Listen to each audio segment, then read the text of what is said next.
welcome back to the Couch Potato Show. This is a exclusive episode with we're here joined by Greg Amsinger, the host of MLB Tonight. Greg, how you doing? I'm doing well, fellas. Thanks for inviting me onto the show. I've heard a lot of big things about this broadcast, so I was chomping at the bit to talk about baseball, my career, and any inspiration to future broadcasters like you. I was looking forward to this. This is cool. Good. Yeah, we're so happy to have you. I mean, third guest that we've had on the show. We had Kurt Bloom earlier a couple weeks ago. Yeah. And then Seton Hall basketball player to Colin Wilson, and now we got like the main event here with you. Yeah. That's the first time I've ever been described that way, because I'm the guy that sits next to Harold Reynolds. That's how I've been known my entire career. So when you're on next to Harold and Pedro Martinez and John Smoltz and Dan Plesac and Al Leiter, you're just that. Who's that guy? I've been called Matt maybe a million times in my time at MLB Network. Everyone thinks I'm Matt Vasgersian, so I just go along with it. They're like, "Hey, Matt, I love you on the show." I'm like, "Thank you very much. Can you sign this baseball, Matt? You got it." And I sign Matt Vasgersian. I give him the ball. It's hilarious. All right, so the first question I have for you, Greg, is what really got you into broadcasting? I'm curious. 1985. I grew up in South St. Louis, and I was from a very large family, and they loved baseball. So there was this one night where I was sitting crisscross applesauce on the carpet floor in front of the TV set. You guys are 19. You don't know what a TV set is. It's a TV that was like a big box on the floor. And me and my cousins are sitting in front of the TV. And my grandfather, huge baseball fan, was watching the 1985 NLCS, Cardinals-Dodgers. And it was Tom Niedenfuer, the reliever for the Dodgers, against Ozzie Smith. And Ozzie hit a home run. Here's the deal. My grandfather did not like the national broadcast. He liked local play-by-play guy, Jack Buck, who ended up being my idol, mentor, and changed the course of my career. I got a chance to work with Jack Buck before he passed away.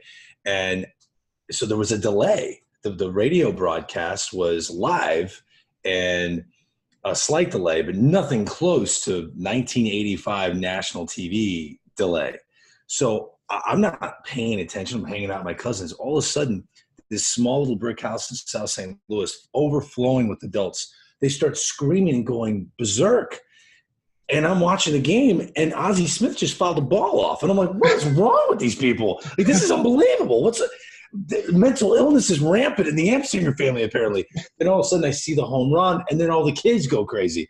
So hearing Jack Buck scream, "Go crazy, folks, go crazy," to watch my family actually go crazy, I was like, this is the sport I'm in love with.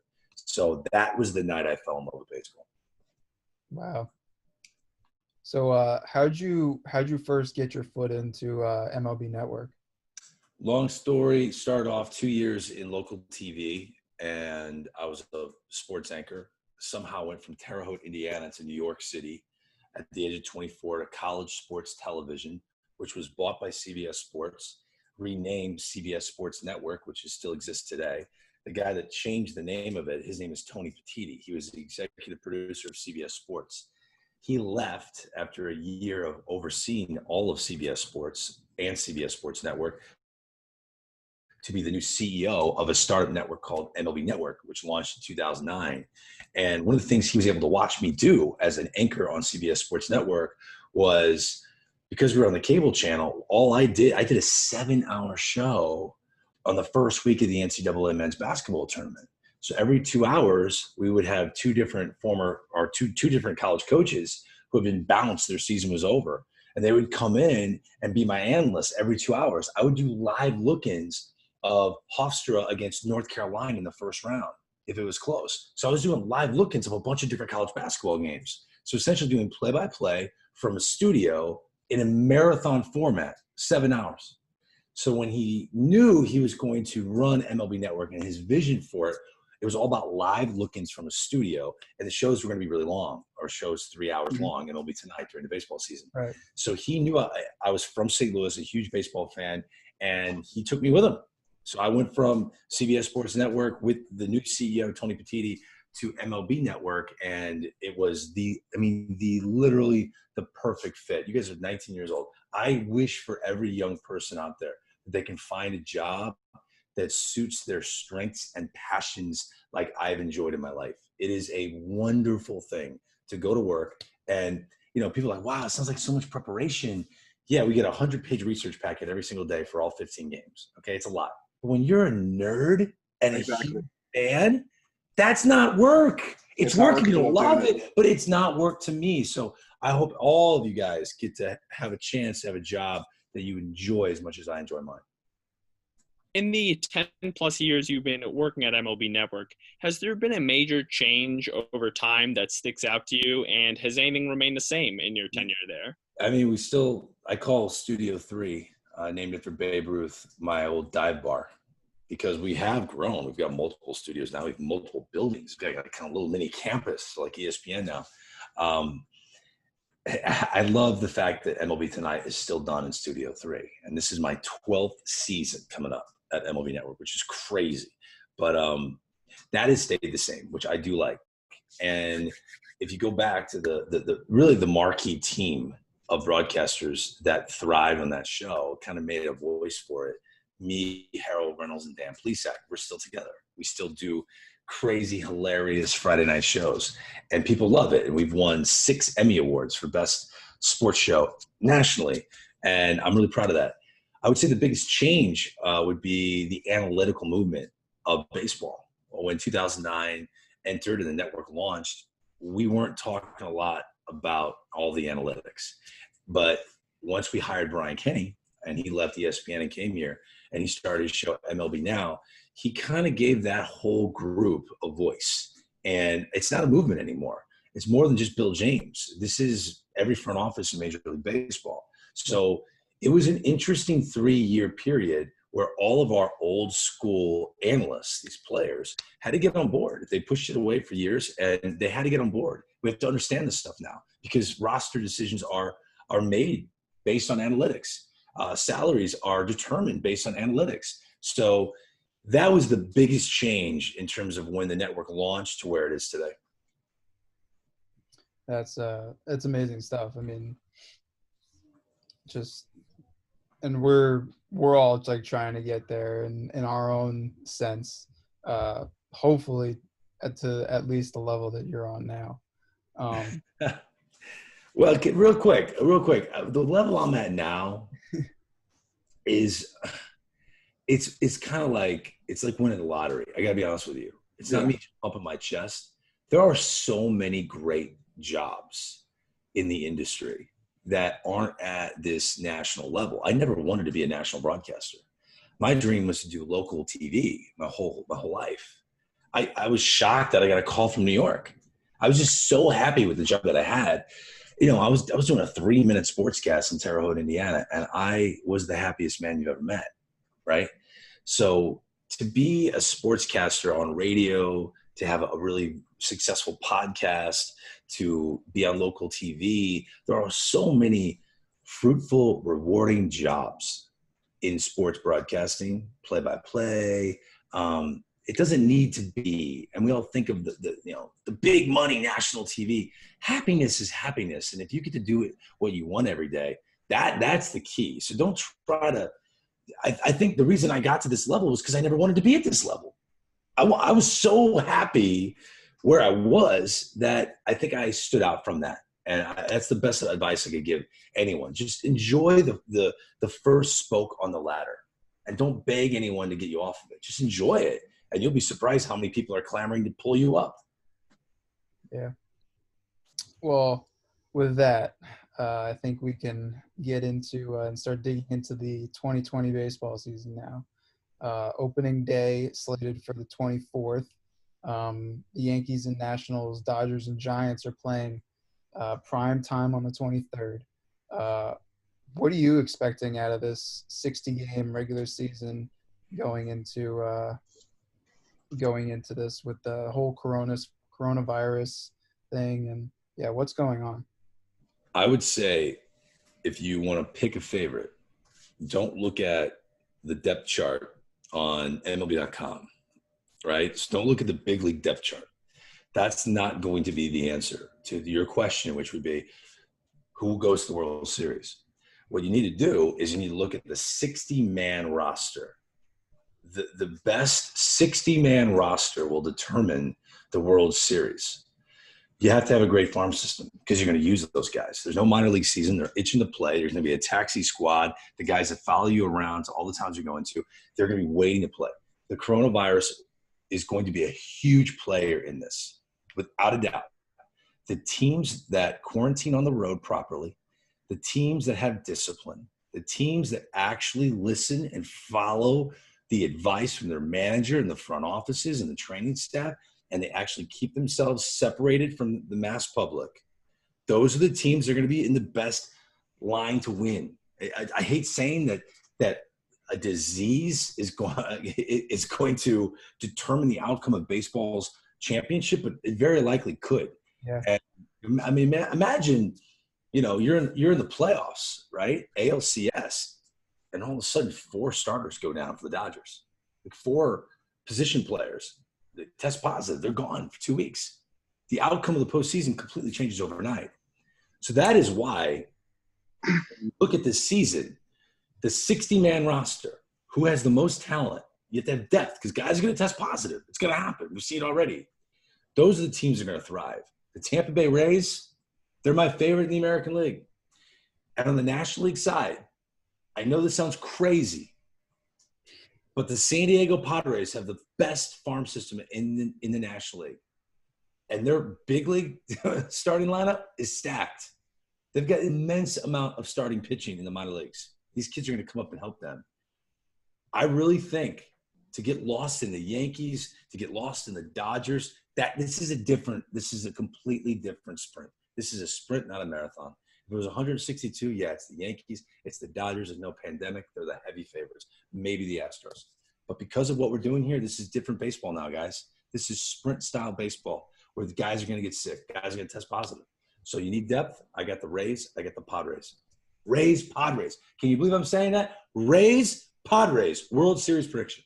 Never in a million years. Going off what you just said about it being a sprint, do you see like the starting pitching not being as much as a factor this year? Because I know teams usually like the Mets usually get injured about halfway through the year and then they take a dip. So do you see starting pitching not playing as much as a factor as it usually does? It's interesting because what you see in the postseason, which is a sprint, is the best starting pitching kind of drags their team to the championship.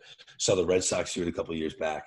So the Washington Nationals just did. I mean, Patrick Corbin was their best reliever for the most part, and he was dragging them to the World Series title. I in many ways, I want to say yes, and that would be an advantage for the Rays because they're top heavy. They got 3 great starters, and they got an insane bullpen, crazy bullpen. But then I think to myself, the Red Sox fell apart after the World Series title because they used Chris Sale and all these guys in the bullpen, and they were tired when the season started, and they had a miserable year. The Washington Nationals were tired in spring training. I was in camp with the Nationals, covered them for a day, and they were tired. Max Scherzer, Patrick Corbin, Steven Strasburg, you can just tell. The fact that they've had this layoff, that's going to help the Washington Nationals. If you've got great starting pitching, it's going to give you that boost. Now, maybe not early. It's weird. I think bullpens decide who's in the mix at the trade deadline. We're 6 weeks away from the trade deadline, guys. I don't know if you know that. We're 6 weeks away. Yeah, but you really have to raise. That's insane to think. The season hasn't started yet, but we're 6 weeks away. So you got it's going to be bullpen heavy. You don't want to push Garrett Cole. You don't want to push these guys as much as people think they're going to do. The bullpens will be imperative. Blown saves will ruin your year first 2 weeks.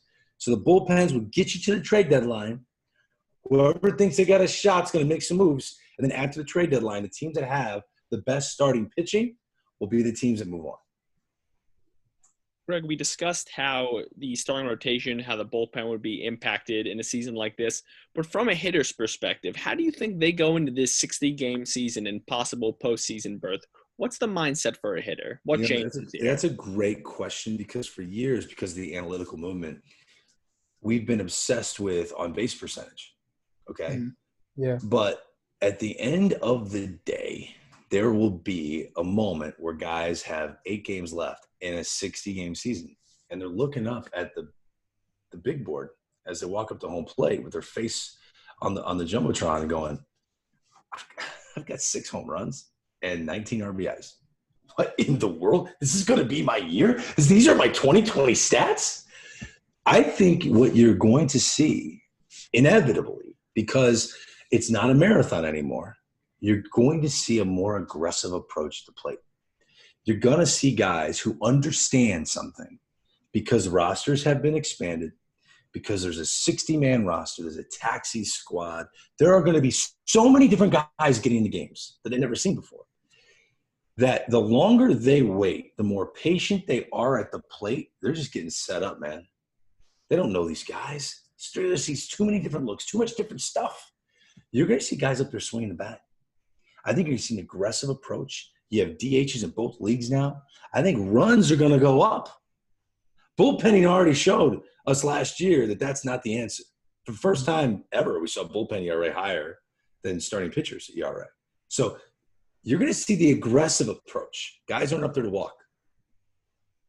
So you think that this whole 60-game season is going to become this giant sprint, and you think that do you think that there's any chance that this season could be one of the most entertaining baseball seasons of all time?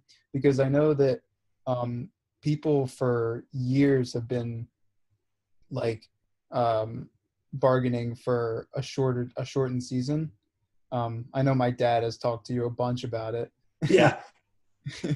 But do you think that like this being such a short season and such an exciting season could sway people into shortening the season in the future? No. I think we're going to appreciate how exciting it is because we're starving for live content. But the strength of baseball historically is the amount of live action.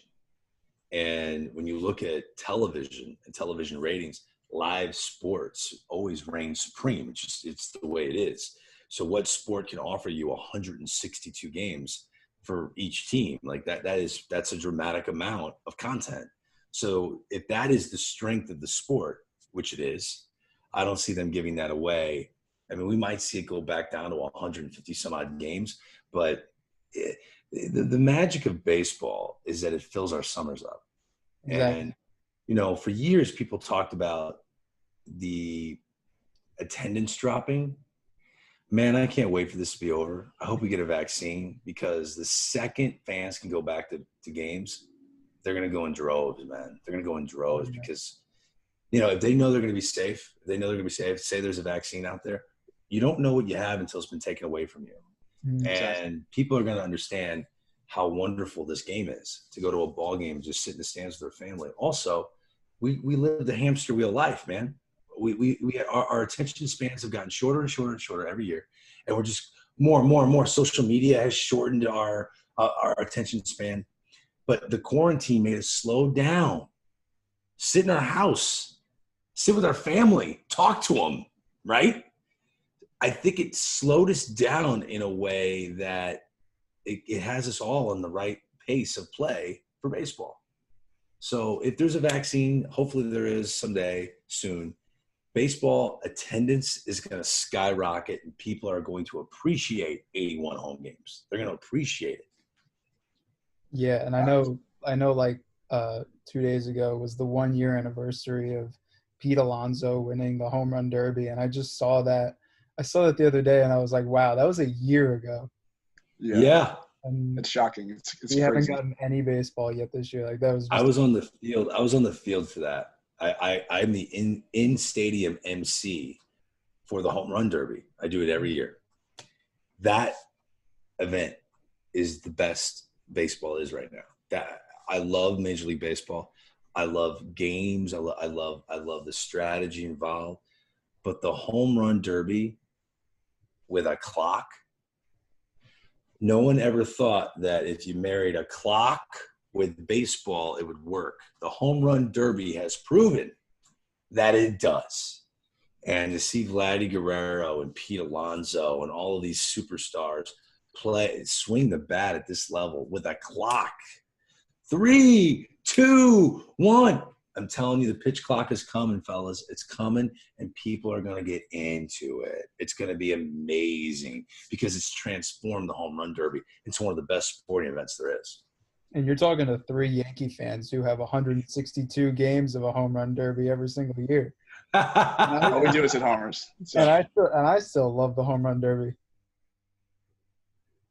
It's got great history to it. I mean, the video that you could pull back Bobby Abreu winning it, Josh Hamilton winning it, Ken Griffey Jr. It's stuff that just looks good. One guy up there, no batting cage, swinging for the downs. It's so cool. It's sold out crowd. Fans have got their gloves on in the stands. They're waiting to catch a home run. It's the best. It is just an incredible event now because the clock has been married to it.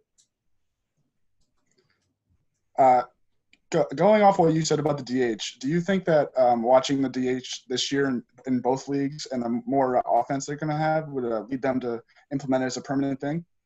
Yeah, I think once you open up Pandora's box, you're never going to go back. I also believe, along the same lines, that we're going to have a runner at second base in the 10th inning. That's a new rule too. The rest of baseball's history. It's just, to me, I hated. And again, I feel like I'm more of a purist than this new age baseball thinker, but I always want the sport to evolve. There's no room for an 18-inning game. You guys are 19 years old. I'm so happy you're young and vibrant, but the majority, you're old longer than you're young, okay? The majority of people cannot stay up till 4 o'clock in the morning. They're not going to do that to watch West Coast baseball games. So you can't have these games that crumble the teams that play in them, like severely affects them for the next week. Trust me, I'm only on TV, and I used to do quick pitch before Heidi Watney took over, and she's been killing it. But I did quick pitch after I did MLB Tonight. I would do 3 hours of MLB Tonight. Then I would walk over and host quick pitch. Okay, in case people don't know, that's our highlight show that airs from 1 a.m. to 2 a.m. in the morning. And this is years ago. It's like 2010. And the show doesn't end until the last game ends. Yep. So you can have a game going until like 4 a.m. and the show's still on. You have to stand there. I got to sit there and keep updating that game. We don't get to go home till that game's over. I've already been on TV for 3 hours. So when that happens, don't feel sorry for me. I got a dream job. I get it. But when that happens, I'm a mess for like 2 weeks. Like I'm operating like a zombie. So now you're a Major League Baseball player. You play an 18-inning game as an athlete. You're not a TV talking head like me. Then you have to fly to Anaheim and play the Angels, who are well rested. They had a day off the night before. What are your chances in that 3-game series? So the fact that we got rid of that's great. The DH, I'm a National League guy, so I like the strategy there. I miss bunting and stealing bases. Maybe we can get back to that. But I think the Brian DH – Kenny must hate you then. He hates the bunting. Yeah, the DH is here to stay. It's another spot that makes a lot of money in the National League from the union's perspective. So I don't think we're ever going back. We're never going back. Greg, you mentioned the evolution of baseball. Is there one thing in your mind that maybe it could be from this 2020 season, but more of a big picture question? Is there one thing in your mind that you would change rule-wise in baseball? Yeah. If you anoint pitchers relievers, then you can only have control over them for 3 years. The fact that everyone is thrown into the same pot and you're a rookie and that team gets 6 years of control over you. You can file for arbitration. That's great. And your arbitration eligible and your salary will go up. But you don't get that big free agent bite of the apple until 6 years after you've debuted. Here's what's so wrong with that. Josh Hader has been the best relief pitcher in the National League, bar none, for the last 2 years. Been a dominant performer for the Milwaukee Brewers. The Brewers understand they have overused him so much that they were kicking the tires on trading him. The Yankees were involved in these talks. They were interested in trading Josh Hader because they just don't think there's much left there. They've abused him so much that they just don't think there's much left. That's wrong. These pitchers are important to teams. I hate that they call relief pitchers failed starters. I get it. Starters are the guys that make $200 million. No relief pitchers are ever going to make that. But they're still important players. And have the ability to pitch a guy on 4 straight days, multiple innings, not care how you use them. I mean, the Jeremy Jeffress story, I'll stay with the Brewers. Jeremy Jeffress was a huge reason why the Brewers had a postseason run. And he was electric in that bullpen with Josh Hader. And Corey Knebel. Remember that? Those 3 guys were in the same bullpen. The next year, Knebel has Tommy John. Jeffress shows up to camp, and he's exhausted. He was overused. DFA'd, see ya. No one wants him. Scrap heap. No one wants you. Yeah. So if I could change one rule, if you're going to anoint a pitcher out of the minor leagues, a reliever, you only have control over him for 3 years. Then he becomes a free agent. So with this short season, we're obviously going to see things that we've never seen before in baseball, and would not, like you said, with your whole Rays Padres matchup, wouldn't have guessed in a million years. Do you think is that Rays Padres, is that your World Series pick right there? It is because I like the 60-man. You have to view the rosters from 45 to 60. And if you did a power ranking of the most talented players, 45 through 60, if you are a scouting guy and you knew everything about these players and you did a power ranking on players 45 through 60, I guarantee you most of the teams in the top 8 will be in the postseason. Guarantee you. They're going to be used. It's essential. These are uncharted waters, you know. But real quick, can I get back to the question about, do you have an idea how you change baseball? Oh, yeah. Sure. Yeah. I have another idea. This is a dramatic one. It'll never happen. But if they wanted to make sure baseball was an obsession, like no other sport comes close. Sorry, NFL, see ya. NBA, you're not anything close to us. This rule, this is what I came up with that would change it forever and make baseball a complete national obsession. And it's called the home field advantage rule. Follow me. It's the Yankees at home against the Red Sox. This rule only helps the home team. It doesn't hurt the home team. What does baseball have an excess amount of that they don't care of? They don't care about foul balls. Yep. So let's use them to get fans excited. So let's play pretend. Okay. We'll say that, Chavis steps up to the plate for the Boston Red Sox. He fouls a ball off at Yankee Stadium. All you guys are in the stands. You're fired up. You're going crazy. You're sitting behind, second deck behind home plate. And you have to fight to get those tickets. Second deck behind home plate. The families are sitting in the bleachers. That makes no sense. Families are sitting in the bleachers. I'll tell you what. He fouls a ball back. You guys get fired up. He fouls a second ball back. You guys are losing your minds because the bases are loaded, right? Tied game. The stadium lets the home crowd know, get ready. Everyone's got a glove. Everyone's got a glove. Chavis fouls another ball back. And all of a sudden, out of nowhere, Frank catches the ball. If it's clearly proven that you caught the ball, Michael Chavis is out. Oh, my gosh. Wow. That. Can you imagine? Dude, think about it. Frank, you can win the World Series. Like a foul tip catch? You could be on the float. You could be in the parade, right? That is the interaction we need in American sports. It would be – so now, you know how – what sucks about baseball is that the expensive seats are right behind home plate. Yep. But now you'd have the crazy college football atmosphere behind home plate. Everyone's sitting there because you can impact the game. They redo all the ballparks, have beautiful pavilions and restaurants that are out in the bleacher area. I mean, how many balls go out there? How many home runs? Just the home runs, yeah. Right. So the more action is in foul territory. Now no one's getting hit in the head because no one's looking down at their phone, right? Everyone knows if they're sitting there, they're going to impact the game. That would be my rule. It would change everything in baseball. Wow. What would the A's think about that?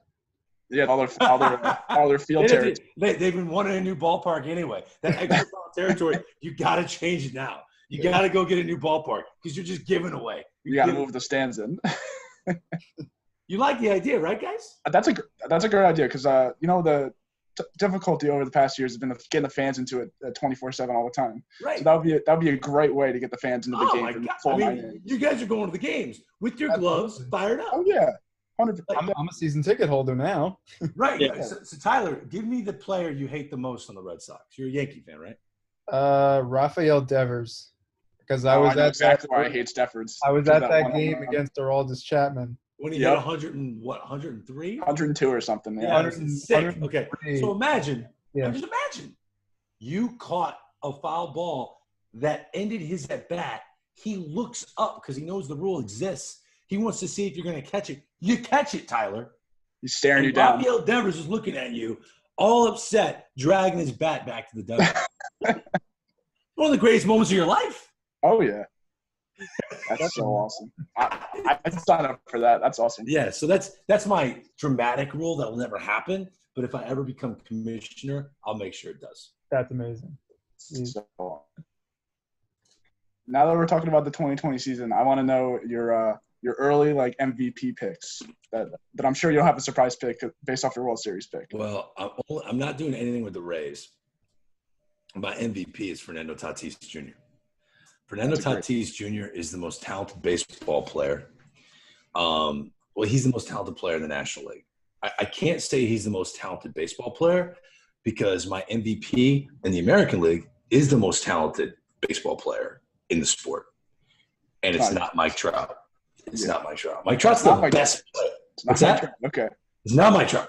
Mike Trout is the best player, not the most talented. What gifts have you been given from God? That's talent, right? Shohei Ohtani is the most talented player in the sport. He's healthy.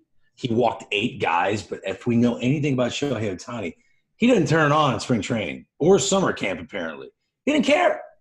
We all freaked out. He couldn't get anybody out. He couldn't hit a pitch in his first spring training, and then he dominated. He was gangbusters his rookie year. Until he got hurt. Yeah. He's the most talented player in the sport. He goes 100 miles an hour. This guy's got insane movement. He's the ace of the Angels, who I believe will be in the playoffs. I don't think they're going to win the West. See, no one else believed me. I told them they win the West. I said yesterday. These two the Angels are going to win a wild card. They're going to be in the postseason, and Shohei Ohtani is going to start that wild card game, and he's going to dominate. He's also going to hit probably 15 home runs in 60 games. His bat, his comfort level is so extreme. And can I remind you, he's got Trout and Anthony Rendon in front of him. Thank you. No one believed in the Angels. I was the only one. So my MVPs are Fernando Tatis Jr. and Shohei Ohtani. Bold. Real bold. He went bold. Sorry, I didn't mention a single Yankee. I'm sure you. It's all right. You want to get into Cy Young? Garrett Cole's got the Cy Young. That's what I said too. Yeah. By far. All right. Well, I got one more question for you because we're running out of time here on Zoom. How's your golf game doing? Well, the other day I shot an 88, and if you know anything about Montclair Golf Club, that is a feat. Tyler, you do. Oh, absolutely. It is a tough golf course.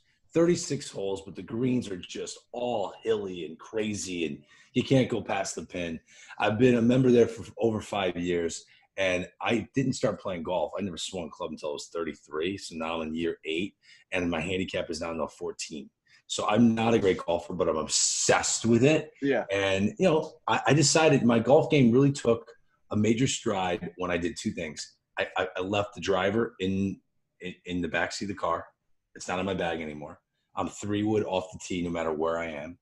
And I decided no matter what happens, I'm going to have fun. I don't care if I shoot 110 today. I'm going to have a blast. I want to laugh. I want to smile. The more we're having fun, the guys that scream and throw their club and yell after a bad shot, I mean, I get it. I've been there. It doesn't help your next shot. When you do that, it doesn't help your next shot. So the lighter you can be, the happier that you are, the I don't give a crap attitude that you can bring to this, you're going to be better. You're going to be better. So my golf game, I had a stretch where I shot a couple weeks ago, I shot 83. So I'm getting there slowly. But my goal is never to be scratched. I'm a 6'5" lefty. It's hard to play golf, right? Exactly. But I just want to religiously shoot in the 80s, and I want to break 80 just a couple times before I pass. No joke. I don't need any more than that in the game. Don't need any more than that. That is fun golf. You're competitive with strokes when guys are betting on holes. That's all I wanted to do. I'm getting close to that, and I love the sport. Good. Well, good thing you didn't show up today, because I'll tell you, I was there this morning and the driving range was underwater. I'm sure the little creeks are flooded. I can Oh, only yeah. imagine. It's going to mess out there right now. Well, it was great having you on. Thank you so much again for taking time Really out appreciate it. today to join us. Thank you so much. You guys got it. You guys are cool guys. Best of luck. Keep in touch. 19 years old. The world's ahead of you, man. The world's ahead of you.